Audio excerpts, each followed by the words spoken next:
You better not even have private chats. You better not post any silly memes on Facebook, because if you do, we're coming for you.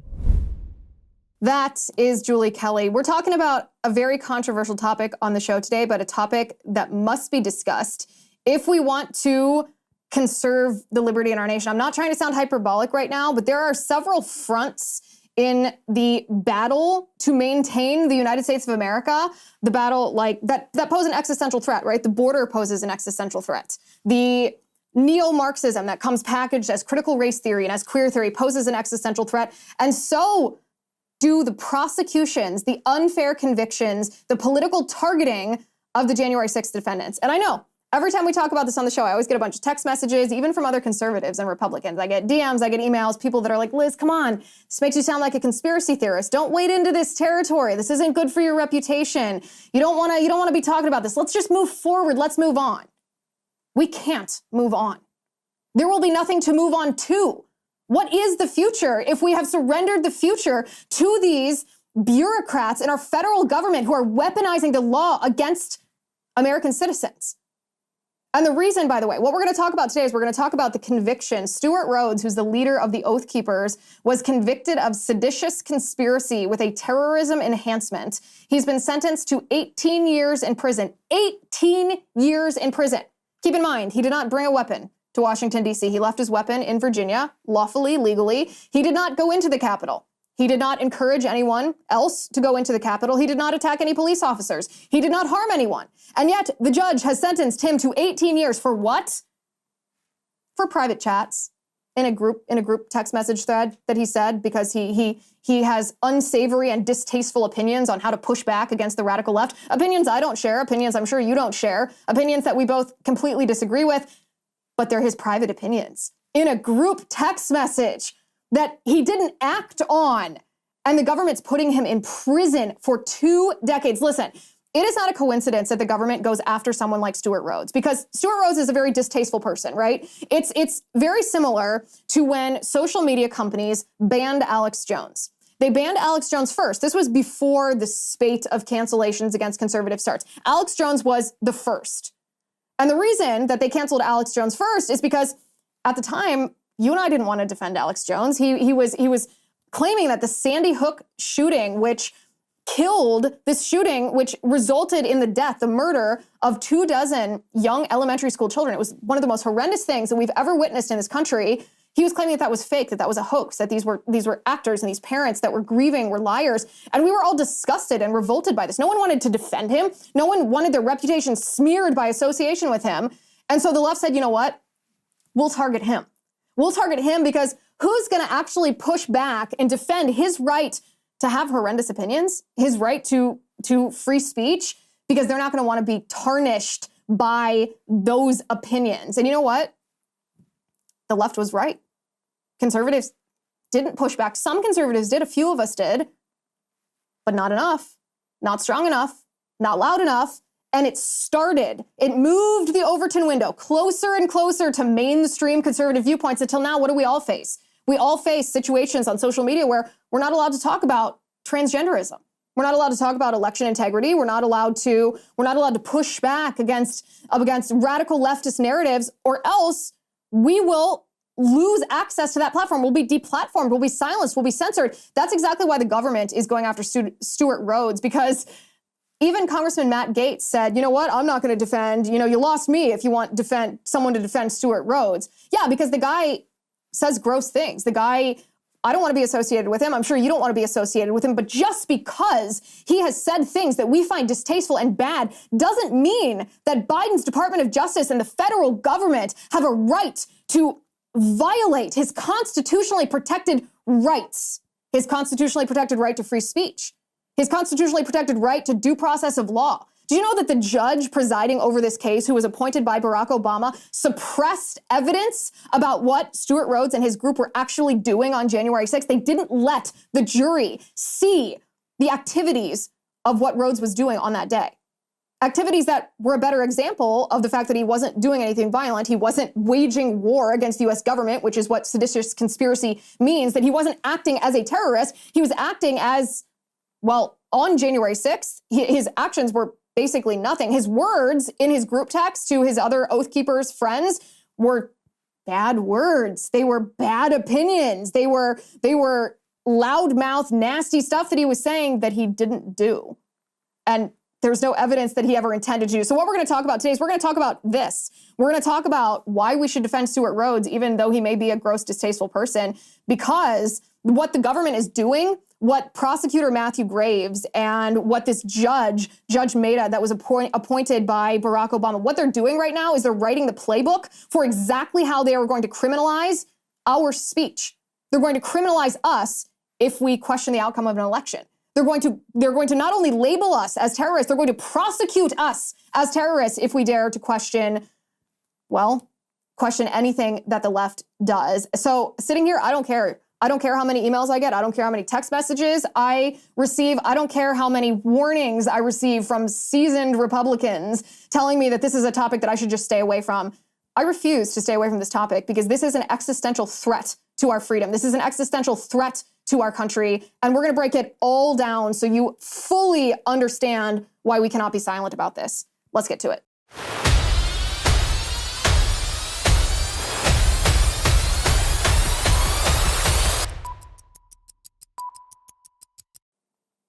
All right, guys, make Father's Day a breeze this year with Grip 6, the gift that every man desires. Say goodbye to the hassle of thinking about belts and wallets because Grip 6 has got you covered. Their belts are infinitely adjustable, which means it's going to be ensured that you have a perfect fit that feels amazing without any unsightly holes or bulky straps or extra bulk. The wallets are sleek, durable, stylish, and they feature an RFID blocking metal exoskeleton for added security. So you know how like hackers can walk by you, and even if they don't take your credit card, they can like scan it through the pockets and take your credit card information. Not with this kind of wallet. This kind of wallet has this exoskeleton that protects against that kind of hacking. And let's not forget the incredible wool socks that provide unmatched comfort, stretch, and itch-free wear, keeping feet dry and cool even in the summer. Spread the word, gentlemen. Inform your wives that Grip 6 is the answer for your Father's Day gift. You deserve the best wallets, belts, and socks that are available. When you choose Grip 6, you're not just buying exceptional products, you're also supporting American strength, industry, and ingenuity. So discover the excellence for yourself at grip6.com/Liz. That's grip6.com/Liz. You are welcome for making your Father's Day shopping easy this year. Get the gift for your husband, your son, your dad, your father-in-law. grip6.com/Liz.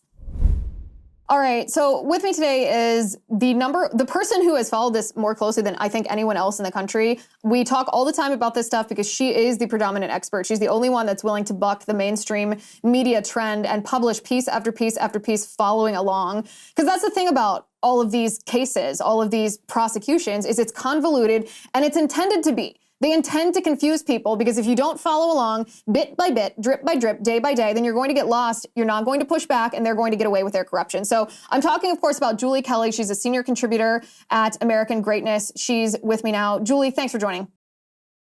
Hey, Liz, thanks so much for having me on. Okay, Julie, the first thing that I want to talk about is the man that was sentenced to 18 years in prison. His name is Stewart Rhodes. We can show his picture up on the screen.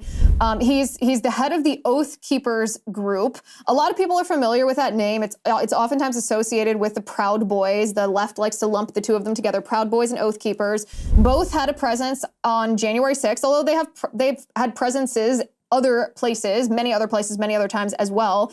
He was charged with just a horrendous charges and convicted, sentenced to 18 years in prison. And the first thing that I want to establish here is why they chose him to target in this way, why they elevated his charge with a terrorism charge, why he's going to serve nearly 2 decades in prison. And you can correct me if I'm wrong here, but part of the reason is because he's not exactly a type of character that a lot of conservatives would naturally defend. Some of the things that he says are inflammatory. Some of his opinions are actually kind of distasteful to a lot of us. We don't agree with his strategy or his opinion. And I actually think that's exactly why the left and the Biden administration, Department of Justice, is targeting him. It's almost like Alex Jones when he got kicked off of Twitter. A lot of conservatives were like, well, we don't want to defend that guy. And that's why they picked him. Same with this guy. That's exactly right, Liz. So Stewart Rhodes is a distasteful figure, and the things that he says are very inflammatory, nothing that you and I would have in even private discussions.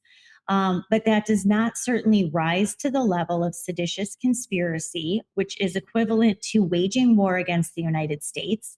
Liz, as you know, this is a Civil War era statute that was supposed to be an alternative to charging supporters of the rebellion with treason.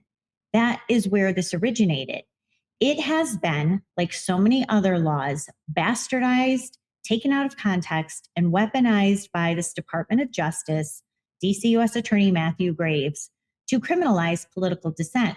Liz, no American has ever been convicted of seditious conspiracy.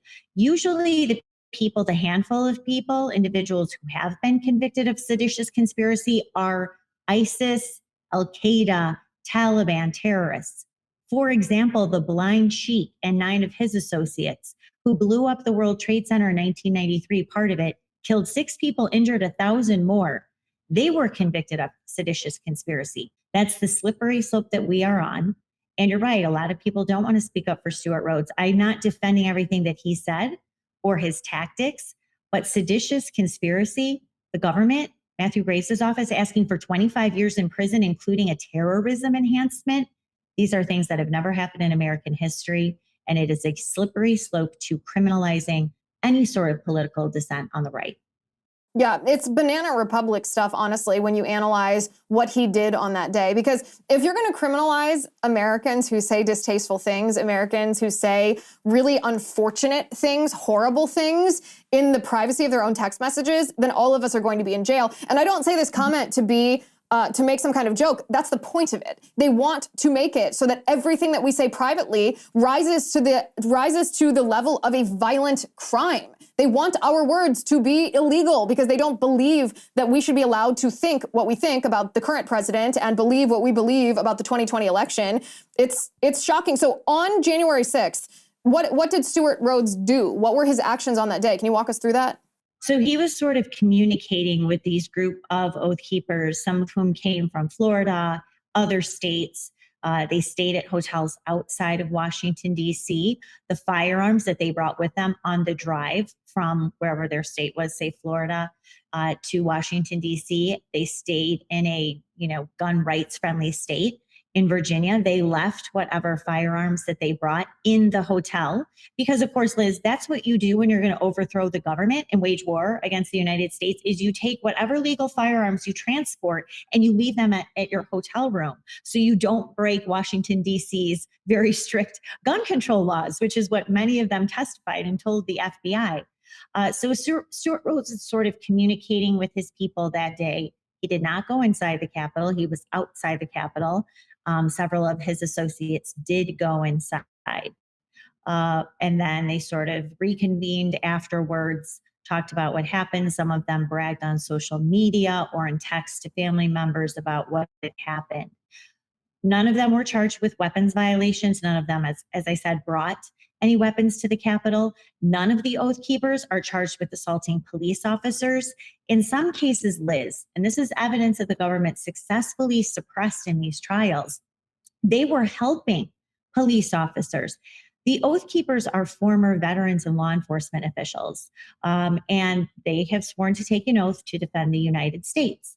But in many of these instances, and if you go back to what was happening in Washington, D.C. throughout 2020, groups like the Oath Keepers and especially the Proud Boys viewed themselves as sort of vigilante protective units to reinforce police that were being overrun by left-wing rioters and helping police. And there's a video of Oath Keepers helping calm down Capitol Police Officer Harry Dunn. And at one point, Kelly Meggs, whose photo we saw with Stewart Rhodes, he was actually chatting with police and directing people to leave the building. So they were not traitors. They were not terrorists. Were they big talkers? Yes. Were they saying things that most Americans would be uncomfortable reading? Yes. But again, this does not make them domestic terrorists, except in the eyes of Joe Biden and Matthew Graves' Department of Justice. And this is the thing that I think should throw up a red flag for anyone listening. Even if you, like me and like you, Julie, don't like what Stewart Rhodes said and wouldn't be a part of a group that said something like that, it's not virtue signaling to note that that can be true, and it can also be true that he's worthy of defense against the charges that he's facing and this conviction, this phony conviction that an imprisonment that he's now facing. My friends, you have to get for Patriots because, listen to this, in a startling description, the UN food chief warned the world with these following words that we are knocking on famine's door. It's kind of chilling, right? He called what we're facing a perfect storm of a perfect storm. And he's not alone in issuing this kind of warning. Barron's also published that a food shortage could be coming even here to the United States. And farmers domestically see it too. John Boyd Jr. is a fourth-generation farmer. He told Fox News that, quote, we're going to see empty food shelves in the coming months. Now, this is not something that I want to hear. This is certainly not something I want to experience. I have a family to feed, a daughter to provide for.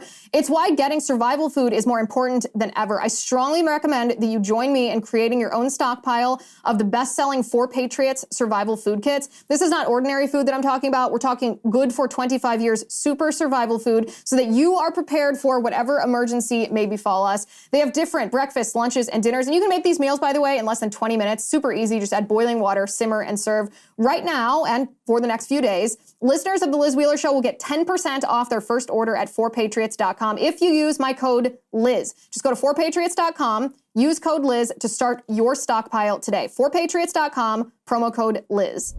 So he didn't bring a weapon illegally into Washington, D.C. He left it. He handled his weapon legally in accordance with the law. He did not enter the Capitol. Stewart Rhodes did not enter the Capitol. He did not direct anyone or tell anyone to enter the Capitol. He did not harm anyone. He did not assault any police officers. And then he wasn't arrested immediately or even in the aftermath of January 6th. He wasn't arrested for an entire year afterward. That's right. So let's look at that timeline. So while many Oath Keepers were arrested in January and February of 2021, their leader, Stewart Rhodes, inexplicably was not, which led some people like me to suspect that he was some sort of government asset or agent, because there were FBI informants run into the Oath Keepers. There were numerous FBI informants run into groups like the Proud Boys months, years before January 6th. So suddenly Matthew Graves takes over the DC U.S. Attorney's Office. If you recall, towards the end of 2021, the Democrats, Joe Biden, Merrick Garland, and others were under a lot of pressure because they had not brought any charge close to insurrection. So people like us on the right were making fun of the media for calling it an insurrection. How can you have an insurrection when most people are charged with parading in the Capitol? So shortly after Joe Biden appointee Matthew Graves took over the reins of that office, he came in with seditious conspiracy charges, indictments against Stewart Rhodes, several members of the Oath Keepers, and then a few months later, the leader of the Proud Boys, Enrique Tarrio, and some of his associates. So this was a political indictment. This was to give cover to Merrick Garland, and the Justice Department was under a lot of criticism from the left for not bringing, and some federal judges, by the way, Liz, for not bringing harsher charges against January 6th defendants, knowing also that they will get easy layup convictions, which in most of these cases, seditious conspiracy cases, they did before a DC jury. And now you have domestic terror enhancements allowed by the court for seditious conspiracy convictions. This is, like I said, this is precedent-setting legal territory that now Democrats who are in charge of the DOJ for now, or who knows how long, will be able to capitalize on against their political foes. And by the way, people listening to this and watching this are going to ask, okay, well, what did he say? You talk about him being distasteful. What did he say? And I actually want to read one of his text messages that he sent to other Oath Keeper leaders, just so you have an idea of what he was saying. He said, quote, "It will be 1776 all over again. Force on force is the way to go." So that's one of his text messages upon which the conviction hinged. I don't agree with him. I don't think that force on force is the way to go. That's not even a direct threat. Like, if you reported that to the police, they would say that's somebody's opinion, right? Like in this, I'm talking about like a local police scenario, not Joe Biden's Department of Justice. But if you tried to tell a police officer, hey, this is someone that's making a death threat, they'd be like, no, that's not a death threat because it's not an active, I will do this. This is just his opinion about the best way to go. It's a bad opinion. It's a destructive opinion. But this is what the judge, this Obama-appointed judge, said. What we absolutely cannot have is a group of citizens prepared to take up arms in order to foment a revolution, and that's what you did. But Julie, my question about that is the word prepared. Like, aren't we all prepared to take up arms? Isn't that what the second, and I don't say that to be bombastic, isn't that what the Second Amendment is all about? That's why we have firearms. We are prepared to take up arms as our forefathers did in 1776. I'm not advocating for violence. I specifically condemn it, but I don't understand how you can convict someone because it's their opinion that there should be force on force as the only way to go. Like, this scares me.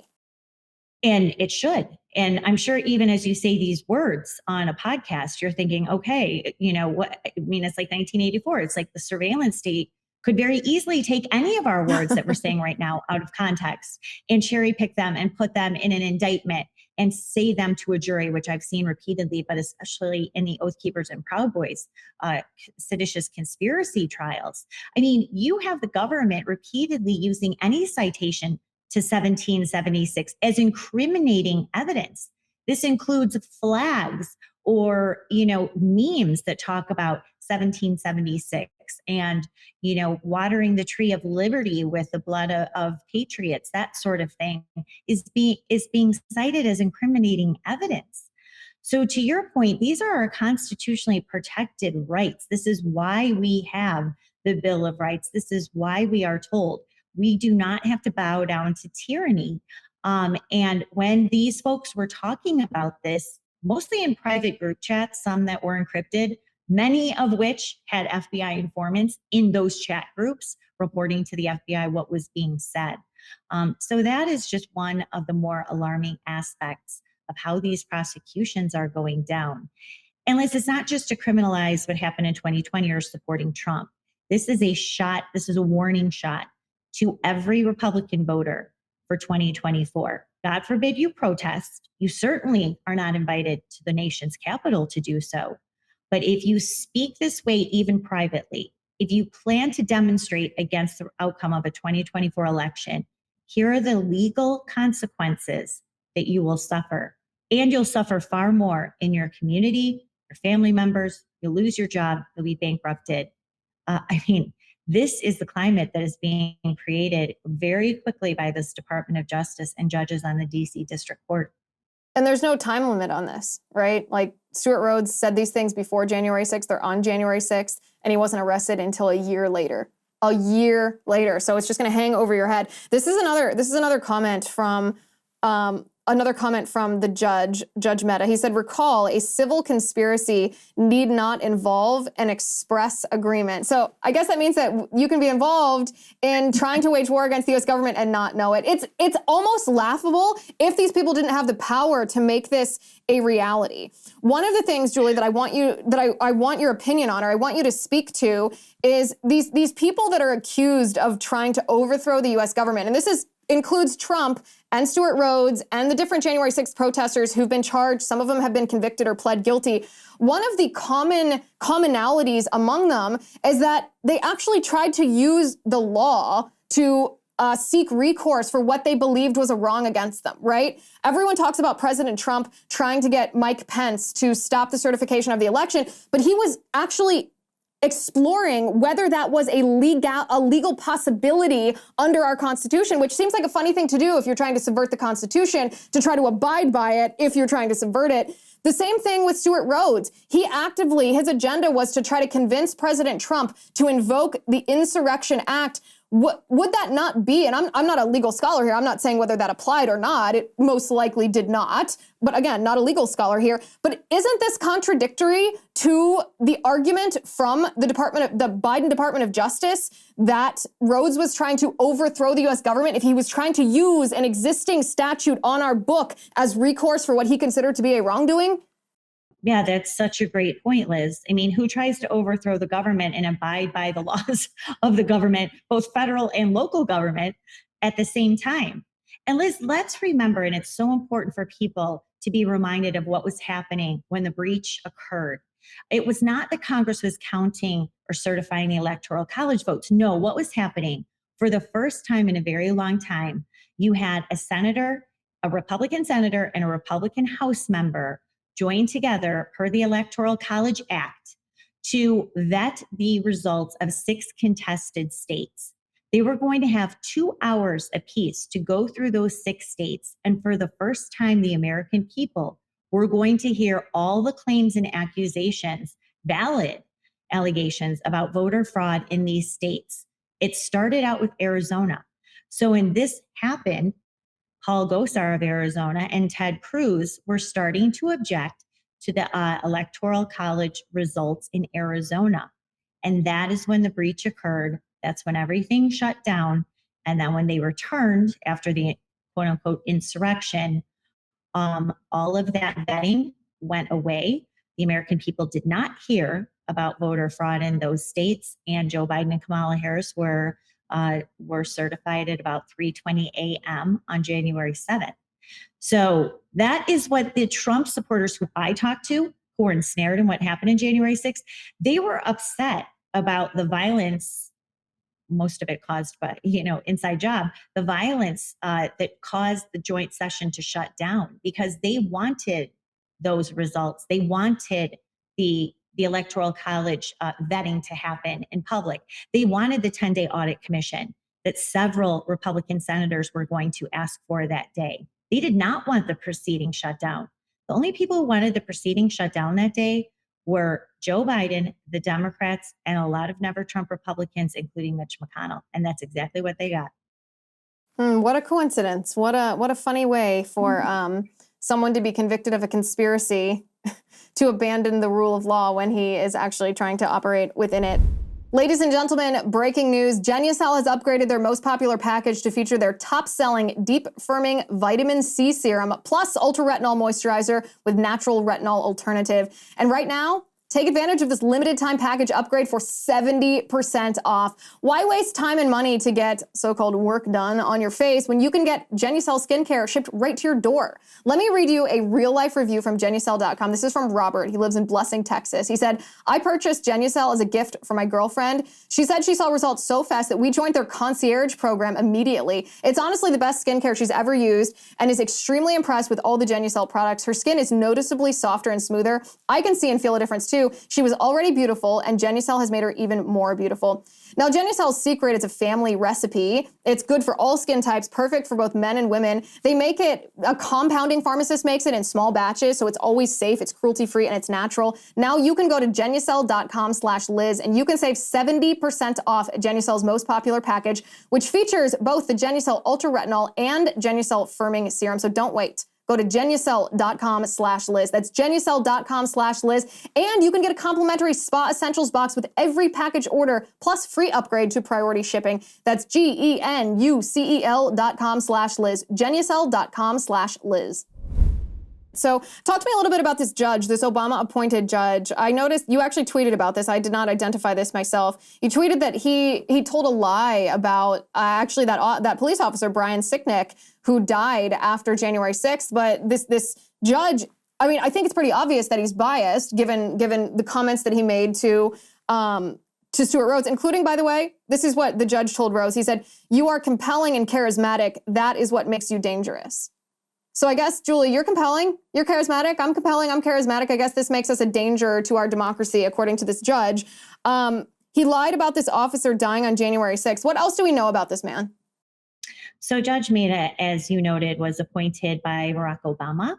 He unfortunately also sits on the FISA court, which should alarm every American. He is extremely smart. He's probably the smartest judge on the DC District Court. He's very shrewd. What he's doing right now is auditioning, like a lot of them are, auditioning for a promotion to the DC Appellate Court, which of course is a launching pad for the United States Supreme Court.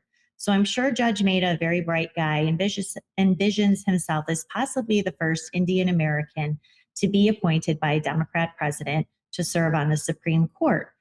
The passage that you just read from, where he says that Brian Sicknick died as a result of January 6th, which of course he didn't, this pertains to a civil suit, Liz, that was brought by Benny Thompson, Democratic members of Congress who are suing Donald Trump and the Oath Keepers and other groups for hurting their feelings on January 6th, violating their civil rights.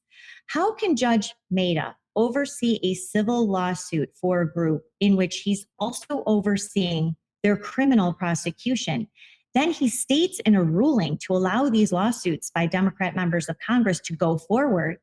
He already basically convicts the Oath Keepers, said that there was enough evidence to prove that they entered a conspiracy, possibly with Donald Trump, related to the actions of January 6th. How can you be an impartial judge then, which of course he was not, when you're overseeing the criminal prosecution of that very same group? When you say banana republic, that's actually a nice way of putting it.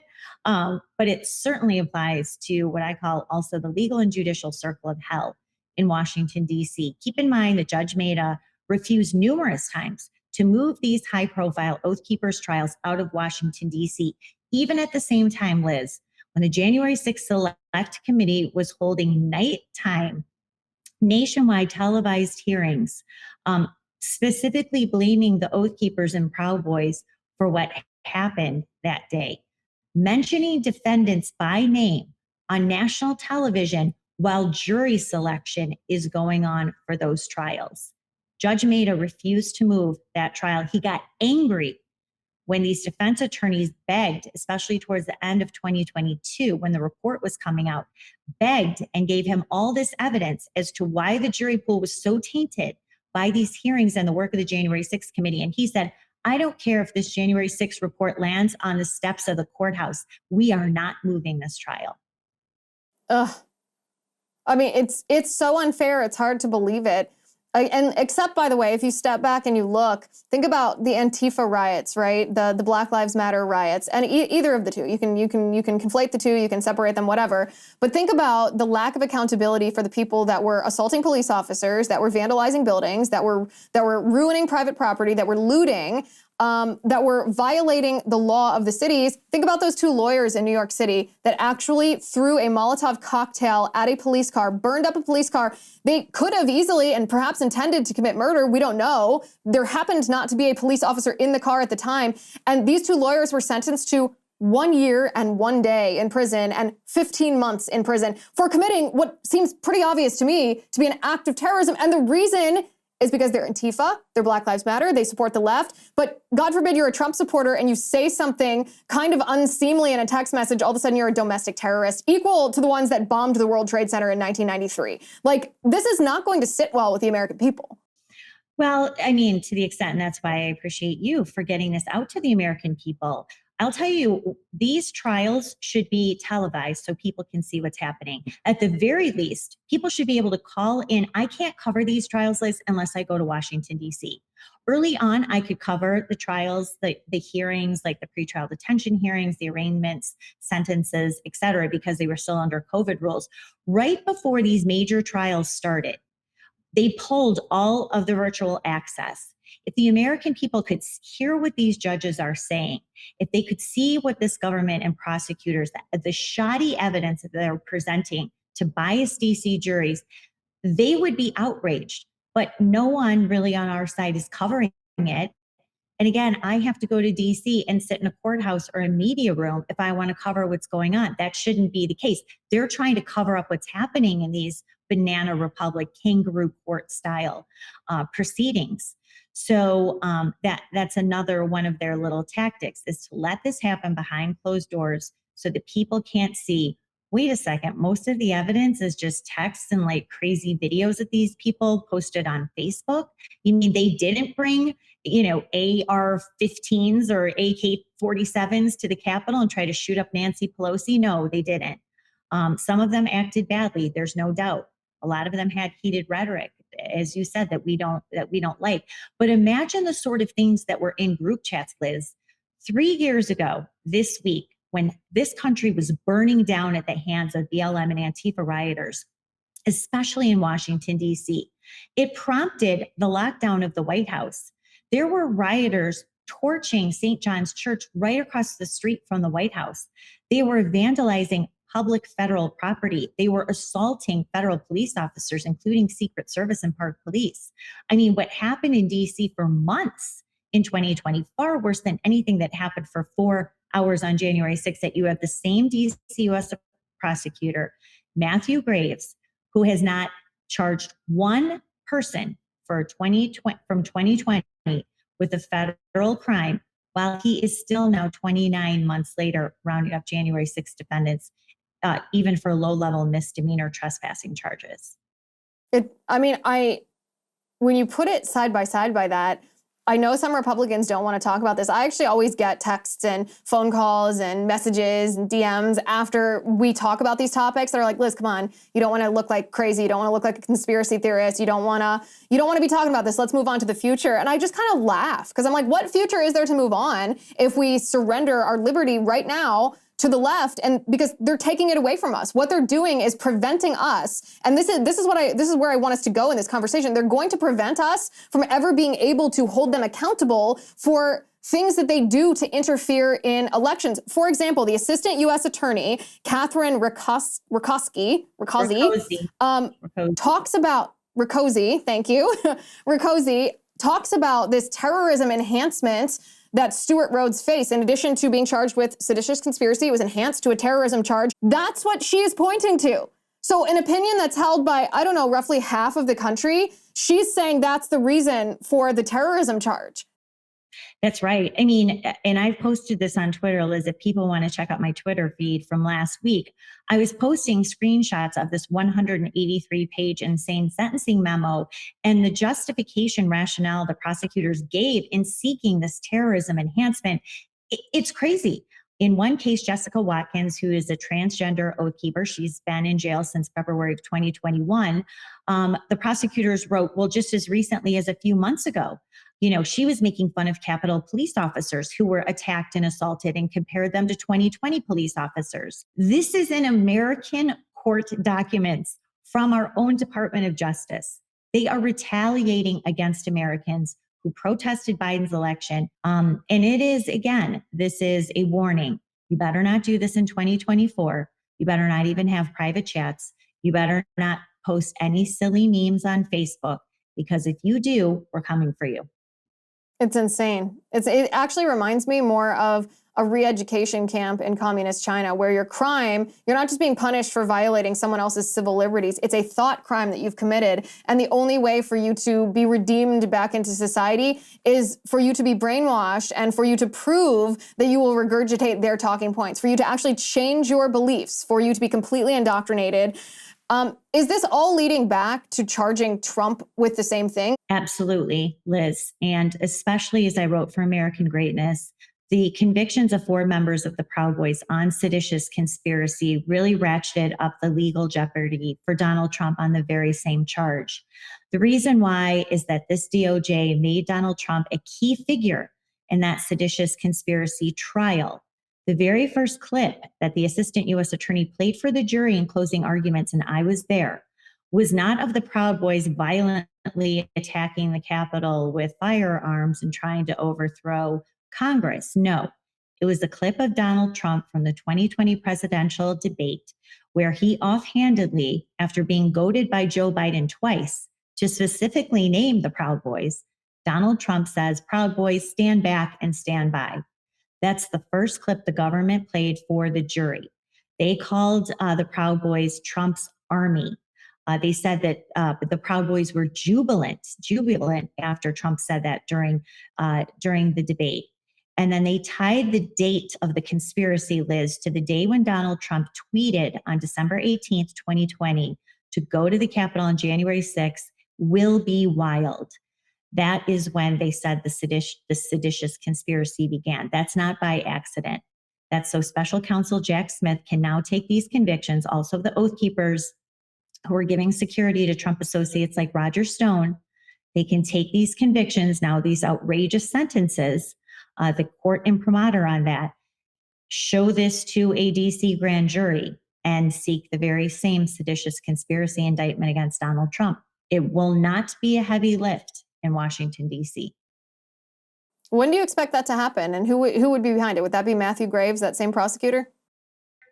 No, it would be Special Counsel Jack Smith, the never before seen prosecutor, who handpicked prosecutor, by the way, was appointed by Merrick Garland in November of 2020 to give the illusion that this is an independent investigation, which of course it is not.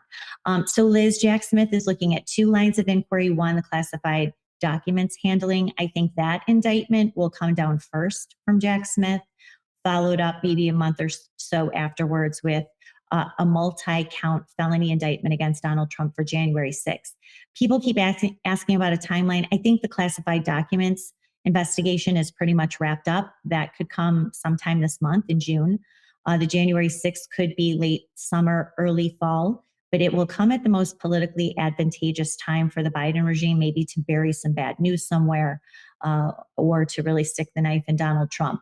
But that will really escalate, as you can imagine, where we are with this prosecution and ratchet up this divisive, dangerous political divide that the Biden regime and the media continue to fuel and take this to another level where, again, the American people, our country has never been.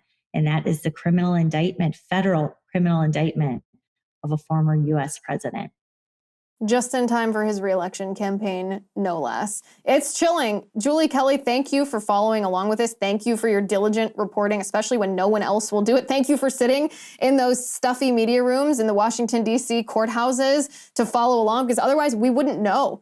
We will have no recourse at a certain point. I'm not trying to sound doom and gloom. I'm not trying to sound fatalistic, but this is a significant threat against our liberty. And most people have been, even people within the Republican Party, have been somewhat cowed into believing that if they talk about this, it makes them a conspiracy theorist. If they defend sometimes unsavory characters, it means that they endorse the behavior or the words of these unsavory characters, which it absolutely does not.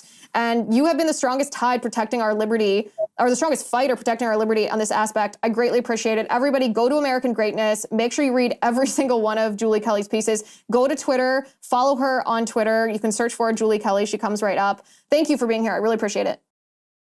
Thanks for always covering my work, Liz. I really appreciate it. Again, Julie Kelly's Twitter account is Julie_Kelly2. I highly recommend that you go follow her, because this drip of information that we would miss if it weren't for, it's not just journalists like Julie Kelly, it is Julie Kelly. She is the journalist that's doing this. If it's not clear at this point why the January 6th prosecutions, these so-called convictions, the evidence that's been suppressed at trial in order to paint the narrative that the left wants the jury to believe in order to convict people who shouldn't be convicted of seditious conspiracy with a terrorism enhancement, if it is not clear at this point that this weaponization of our legal system poses an existential threat to your liberty and to my liberty, to our self-governance, then I don't know what else to do to convince you. Establishment Republicans who deny this, who distance themselves from talking about this, are cowards. And they're not just cowards, some of them are complicit. Some of them refuse to acknowledge the reality of the political enemy that we're facing. They refuse to acknowledge that compromising the legal system is also a tenet of cultural Marxism. It's a tenet of Antonio Gramsci's plot to subvert our civil institutions, which includes our legal system, in order to then topple our free market and our governmental institutions. This is what's happening. It's at our border. It's in our classrooms. It's in our legal system. It is happening before our eyes. And if we, for 1 second, think that we can just speak out when they're telling white children that they're racist and that when they're trying to trans our little boys and little girls, if we think that we can only speak out against these evil, if establishment Republicans think that it's only appropriate to push back on uncomfortable topics when there's a gigantic consensus on both sides of the aisle, by the way, Democrats and Republicans, then we're never going to actually defeat the enemy that seeks to imprison us for our thoughts and our words and our beliefs and not our actions, because our actions violate no criminal statute whatsoever. I highly encourage you, please share this episode, text it, send it, DM it, email it, Tell your friends, tell your family that they need to pay attention to this. They need to be able to talk about this. Have faith, have courage, take heart. We will be able to defeat this if only we acknowledge the reality of what we're facing so that we can adequately structure our strategy to defend against it and to overturn the captured institutions which propagate this on us all. Please also drop me your email address at lizwheeler.com. Our email subscription is up and running. It's hot off the presses. All this kind of information, the research that goes into this, the articles that I'm reading, the everything from Target to Tucker to Bud Light to the LA Dodgers, we're hitting your inbox with as it comes out, so you know the information that can inform you about the reality of the political enemy that we're facing. Go to lizwheeler.com, drop me your email address. Thank you for watching. Thank you for listening. I'm Liz Wheeler. This is The Liz Wheeler Show.